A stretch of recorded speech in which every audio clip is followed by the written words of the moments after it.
A weekend of violent insanity in Portland, Oregon is no longer news. It is routine. It is expected. It is the norm. It's why I see hardly a mention of it when I turn on the TV news in the morning. A major American city in which property is stolen and people are pelted with projectiles for speaking their minds in a public place. A man is encircled by a mob and beaten to unconsciousness. And masked thugs break vehicle windows to mace occupants and run freely, vandalizing down the streets in a scene that looks more like The Walking Dead has finally reached rock bottom after so many seasons of decline. This is unnoteworthy. This is normal. In a media culture otherwise obsessed with featuring political violence, particularly that which isn't actually violent, or better yet, that which never even happened at all, violence from the progressive perspective gets a collective media shrug and a spot buried deep below 1 million Trump tweets in the stack of reporting priorities, never to be excavated again. It was a weekend in which 13 were arrested and 6 were injured. If those numbers sound low, given what we can see on camera, that's because they assuredly are. Police acknowledge they can't catch everything, and so they'll be investigating and reviewing footage. And Mayor Ted Wheeler took the podium after the lawlessness and said that he's thankful it was a mostly peaceful event. This was a dynamic event with demonstrators frequently moving from one part of the city to others, and that made the job even more difficult. Given the continuing movement, the number of people involved, I'm grateful that this was largely a peaceful event. Yeah, mostly peaceful is not a credible standard of living. Every weekend is mostly peaceful in Chicago, all things considered, but I don't think anyone would say the status quo is acceptable. Mostly peaceful does not negate or diminish observable crime. I can't plead mostly peaceful if I commit assault, but it's my first time doing it. Just the same, I don't want to live in a mostly peaceful city. I want a city where peace is the norm and the expectation, not an achievement. But I can't say I was surprised to hear the mayor characterize the event this way. He tends to look at the bright side. His city is mostly housed, after all. You may see a rising problem of homelessness, but we'll have to make it worse before it gets better. It's all part of the master plan of suffering on the way to prosperity. His city is mostly sober. Yes, there are increasing street needles to dodge, but how do you think Portland became one of the country's fittest cities?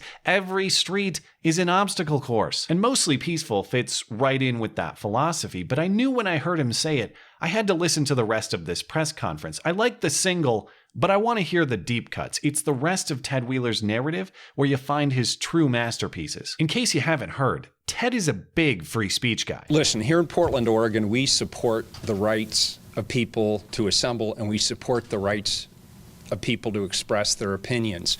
And you know what's coming next. That Kim K-size butt. But when we have people like Joe Biggs from out of state say that they're going to come here every single month, we are seeing increased incidents of hate speech.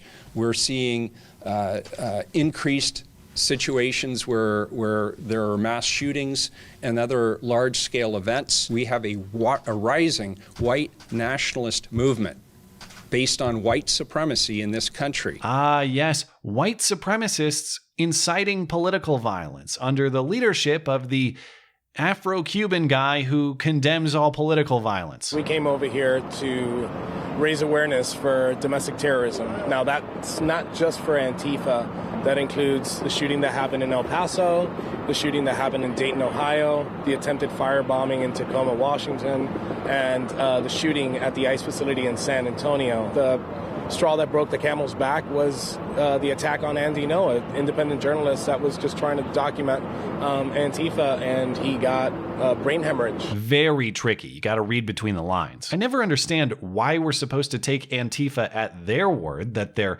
anti-fascist just because of their name, but we're supposed to doubt the black guy marching under the American flag when he says that he's anti-racist and pro-American values. The Proud Boys are just masquerading, they say. The Proud Boys is an example of a group that is masquerading as something other than a hate group, while ignoring the guys actually masquerading, literally wearing masks. Anyway, Joe Biggs and the Proud Boys and all their friends, their intolerance is not welcome in our tolerant city, so they can get the hell out and go back to where they came from.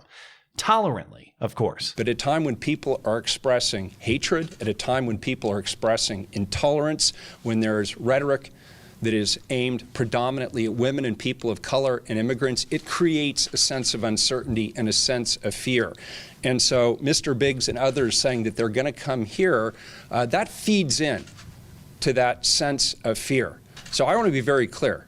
We do not want him here in my city. Period. I believe in freedom for all who agree with me. Yeah, that's not the way it works, dude. If that American flag behind your podium stands for anything, it stands for every citizen's right to speak freely under its wave. And last I checked, it still flies over your city under American jurisdiction. This speech I don't like is actually abuse. Speech I don't like is actually victimizing others routine generally is nothing new. But the mayor does take a new angle on it. He says that Joe Biggs and the Proud Boys and the rest of these so-called far-right demonstrators are actually abusing the taxpayer, that they're wasting taxpayer money. These types of demonstrations and the kind of response that we had to put in place today cost millions of dollars.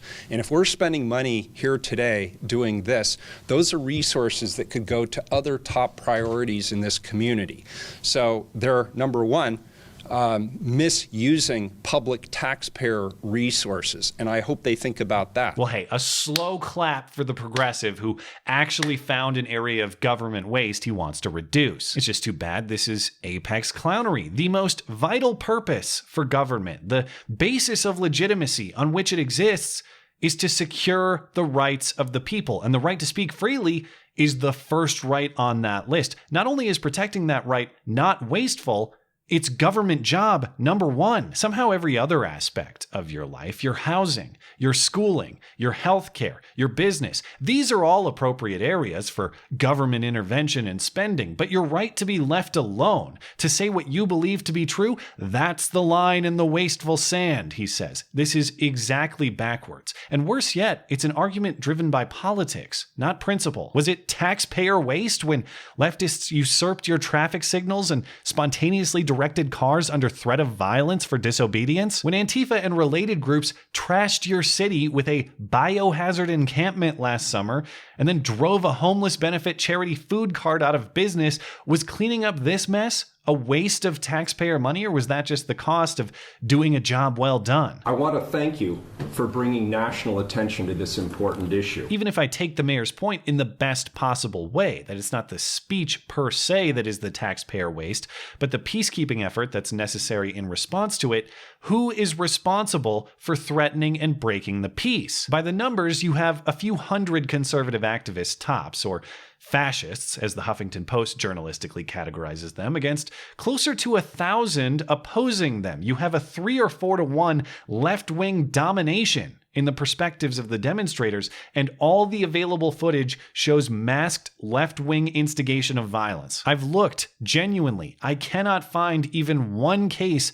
of offensive right-wing violent attack from Saturday. Left alone, there is no evidence to suggest that anybody in this Proud Boys group would have attacked anybody else, and there is no footage of them doing it. There is only footage of progressive people in masks who believe in violence as a response to ideas. I agree that in a proper culture, this threat wouldn't exist and the taxpayer wouldn't be on the hook for it, because we'd all agree on this country's first principle that you are entitled to your opinion and you are entitled to voice it. But if it's taxpayer waste to mitigate violence, let's blame the violent for that, not the wrong thinkers. Portland's mayor says his city is targeted because it's progressive. Portland, being a very progressive community, is always going to be at or near ground zero when it comes to this battle. That's just the reality. Just like his view on appropriate government spending, this too is exactly backwards. Portland isn't targeted for its perspective. Portland targets others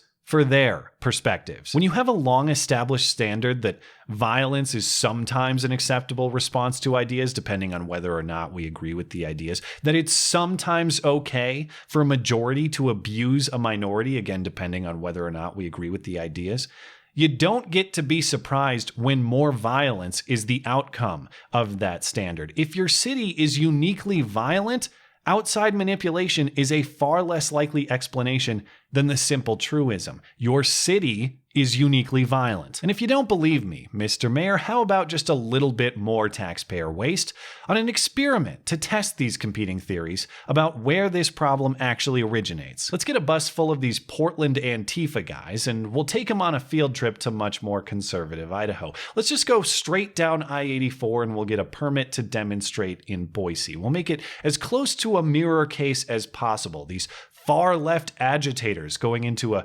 conservative city and making it ground zero for provocation. If you experience anything even close to a similarly violent event in Boise, where Idaho conservatives just can't handle your progressive opinions, and so they start violently attacking your bus, breaking open the doors and windows to mace you, beating you unconscious over your ideas, when that make-believe horde comes for you, I'll say, well, hey, Rick Grimes, you got me. Point taken. I guess you're right. Otherwise, I suggest a simpler standard. Anyone so fragile that they meet thought with violence is not to be accommodated or protected. They are not provoked. They are not targeted. They are not justified in any way, even partially. They are just thugs, so treat them like thugs, no exceptions. Until then, mostly peaceful, but partially thuggish is Portland's long-term forecast, so be prepared and dress accordingly. Thanks as always for listening and for supporting this channel always. Appreciate that thoughtful discussion down below, and especially over on Twitter, that is at ML Christiansen. You're always welcome to coming out and chat in my live streams. Those are linked down in the description. Looking forward to it. Goodbye.